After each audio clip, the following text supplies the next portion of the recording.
మనం ఏమైతే దేవుని సన్నిధిలో తీర్మానం చేసుకున్నామో అది కష్టమైన, నష్టమైన, శ్రమైన, ఇరుకైన, ఇబ్బందైనా దానిలో ముందుకు కొనసాగిపోతూ ఉండాలి.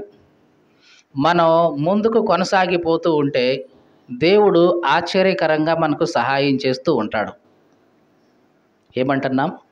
మనం దేవుని కోసం ధైర్యంగా ముందుకు కొనసాగిపోతూ ఉంటే ఆశ్చర్యకరమైన సహాయం దేవుడు మనకు అందజేస్తూ ఉంటాడు. అది ఆ సహాయం అనేది మన కంటికి కనబడదు, చెవికి వినబడదు, మన హృదయానికి కూడా ఆ తలంపులు రావు. అట్లాంటి ఆశ్చర్యకరమైన సహాయం దేవుడు చేయగలడు.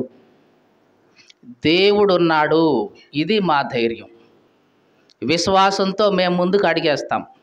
దేవుడు మా శ్రమను చూస్తున్నాడు, దేవుడు మా కష్టాన్ని చూస్తాడు, దేవుడు మా ప్రార్థనను చూస్తాడు, దేవుడే నడిపిస్తాడు. దేవుడు నడిపించాలి అనుకుంటే ఏ మనిషి కూడా ఈ ప్రపంచంలో ఆపలేడు.